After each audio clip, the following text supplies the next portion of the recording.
In today's video, we're going to be doing one of the most fun things in the world of algebra, and that is graphing quadratic functions.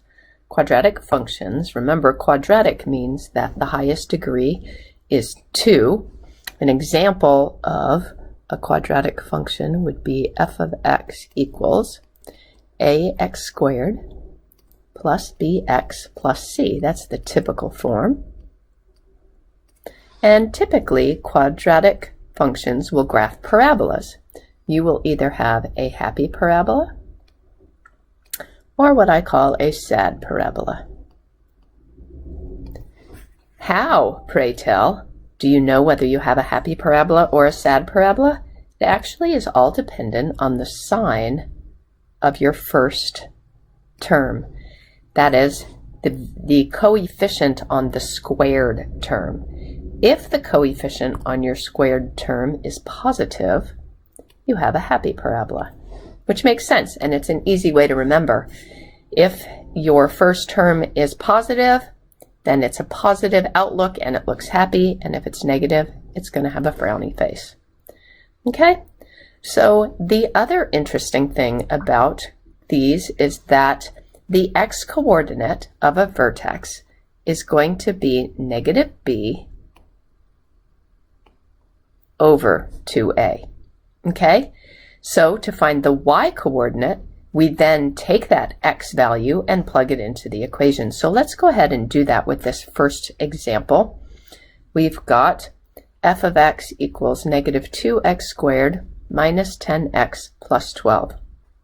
If I plug in the a, b, and c, let's see, it's negative b over 2a. In this particular case, the b, whoa, excuse me, what's going on with my surface here? There we go. The b is negative 10. Oh, come on. And then the a is negative 2. If I simplify this, then what I get is 10 over negative 4, which is negative 5/2. Doesn't matter where the negative sign is or whatever. So I have just found the x-coordinate of the vertex, negative 5/2. Now what I have to do is find the y-coordinate. So remember what our equation is. I'm going to go down below here, and I'm going to do, oh my gosh, f of x equals negative 2x squared minus 10x plus 12. Okay, what we found is the x-coordinate of negative 5/2, so I'm going to plug that in here.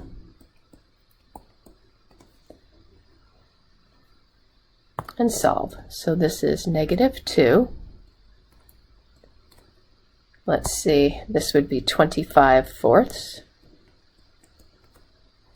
This next part would be a negative times a negative, which is positive. 50 over 2 is 25 plus 12. If I simplify this, this becomes 2 goes into 4 2 times. Negative 25/2 plus, let's get this a common denominator, 50/2 plus 24/2, that is 49/2. All right, so what we just did is we found the vertex. Let's review. We did negative b over 2a, and then we plugged in that value in for x to get the y value.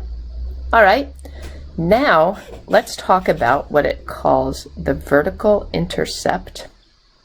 What that is the y-intercept, which, by the way, is going to occur when x is 0. The y-intercept is where the graph crosses the y-axis. So for the y-intercept, you put 0 in for x. All right, So our point is going to have a 0 for x. So if I do that, I get f of 0 equals negative 2 times 0 squared minus 10 times 0. Those are both 0 plus 12. This is 0. This is 0. So my y-coordinate is 12. So now I have two different points that are on my parabola. Okay? The last one says that we want the two x-intercepts. The y-intercept, remember, occurs when x is equal to 0. Well, the x-intercept occurs when y is equal to 0. So, what we're going to do is plug now in a 0 for the y, or in this case f of x, equals negative 2x squared minus 10x plus 12.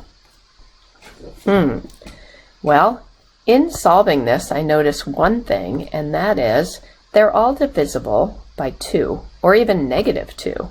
So I think what I'm going to do is divide every piece of this by negative 2. It just makes the numbers smaller, and normally smaller numbers, when you're using factoring or the quadratic formula or whatever we need, is going to be easier. This factors.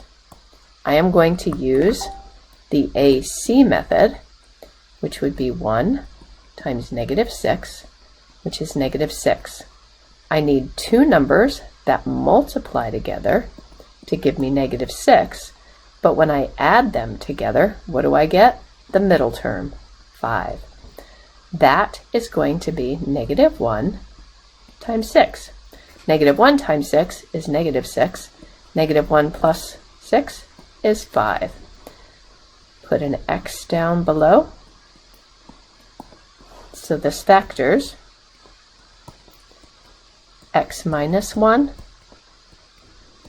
x plus 6. If you need to, you FOIL that back to verify that. Here and here, I have to set my factors equal to 0. In this case, I'm going to add 1 to both sides. And in this case, I'm going to subtract 6 from both sides. Those points, however, remember, they have a y value of 0.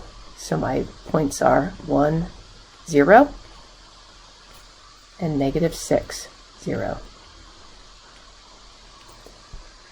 As you can see, this section is chock full of information. It is a lot, a whole lot.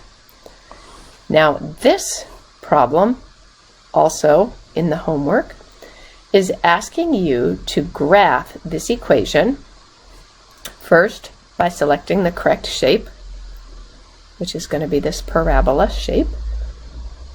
Then, step 2 is you click the vertex, and then you can click one of the x-intercepts. So let's talk about this. How do I start? I want to find the vertex. The x-coordinate of the vertex is negative b over 2a, which is negative b is 2 over 2a is 1. There's a little 1 that's understood to be there in front of the squared term. Negative 2 divided by 2 is equal to negative 1.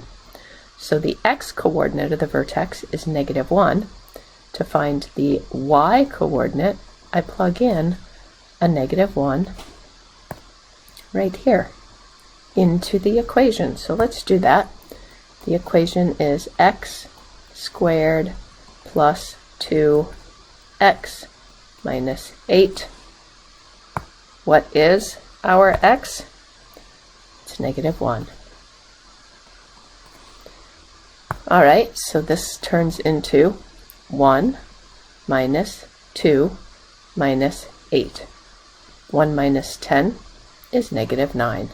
So my vertex is at negative 1, negative 9. Negative 1, negative 9 is this point right here. Go ahead and put that in. Now the other thing is I need to find the x-intercepts. One additional fact that is happy to know is, do you see how the coefficient on the squared term, 1x squared, it's positive. You know what I'm expecting? I'm expecting a happy parabola. Now, let's find the x-intercepts. To find the x-intercepts, I plug a 0 in for my y. X squared plus 2x minus 8. I don't know if you've gotten really great, why did I do that, at factoring, but if you have, you might not even need to use the AC method. The two numbers that multiply together to give me negative 8, that add together to give me 2, are positive 4 and negative 2. So if I say x plus 4 equals 0, that means x equals negative 4. If I say x minus 2 equals 0, that means x is equal to 2. So the 2 points are negative 4, 0 and 2, 0. Let's find those points. Negative 4, 0 is here. 2, 0 is right here. And in fact, if I wanted to, I could even find the y coordinate. If I plugged in a 0 for this x and this x, I would get 0, negative 8. My parabola, which by the way is symmetric, so I know that's a point, is going to look like that. Okay, you can use any of those other 3 points. Let's talk a little bit about the domain and the range. In standard parabolas, your domain is always going to be all real numbers. So it's going to be from negative infinity to positive infinity. Let's talk about the range. Remember, domain is x values, and your range is y values. So, your y values, we read from the bottom to the top. And remember, we're only looking at the y coordinates, never the x coordinates. Well, the very bottom of the graph is here. The y coordinate there is negative 9. What's the top of the graph? Do you see these arrows? They indicate that this parabola goes up forever and ever. That would be infinity. So my domain goes from negative infinity to positive infinity, because this goes up to the left forever and up to the right. Remember, x coordinates go from left to right. The domain you read from left to right. The range you read from the bottom to the top. All right, let's look at this last example. So in this particular case, we've got a ball of silly putty is thrown at 132 vertical feet per second from a height of 221 feet. Here is the height. So, do you see this equation here?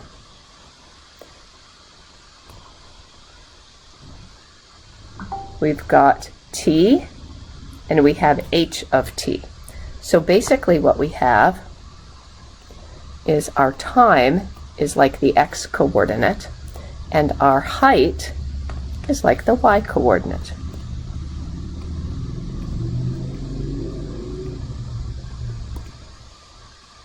Okay? So, the first question is, what is the height of the ball after 6 seconds. So 6 seconds is the actual height. Whoops, sorry about that. There we go. 6 seconds is, excuse me, it's not the height, it's the time. The height of the ball of silly putty at 6 seconds. So what do? We take height at 6 seconds. So what we have is negative 16 t squared plus 132 t plus 221. What do I put in there? I put in 6, 6, and 6. I'm going to grab my calculator because there's no way I want to do this. 6 squared is 36 times negative 16 is negative 576. 132 times 6 plus 792 plus 221.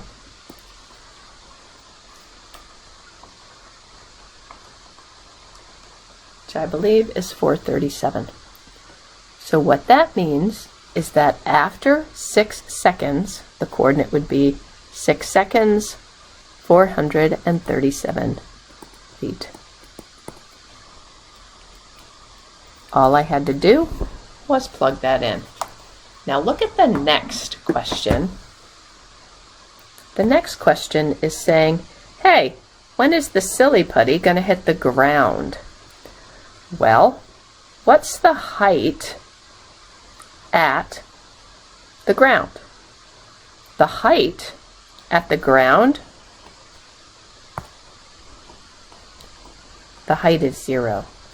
So what we're going to do for that one is we're going to plug a 0 in for this equation. Negative 16 t squared plus 132 t plus 221. I don't know if that's divisible by anything, so I'm just going to throw it into the quadratic formula. Ick, big numbers. So in this case, t is equal negative b plus or minus the square root of b squared, 132 squared, 17,000 to 424 minus 4 times a times c all over 2 times a. Okay.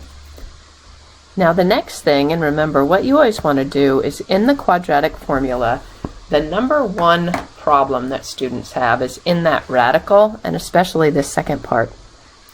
Do you see how there's 2 minus signs? So what that means is when I simplify this, I am going to get 17,424. What's this going to be? That's right, it's going to be plus 2 negatives make positive. So I'm going to do 4 times 16 times 221, and that is equal to 285. No, that's not right. Sorry. 4 times 16 times 221, 14,144. All over negative 32. Ay, ay, ay. These big numbers, don't they drive you crazy? I'm going to admit it. They drive me crazy too. So now I take that, 17424. So 31,568.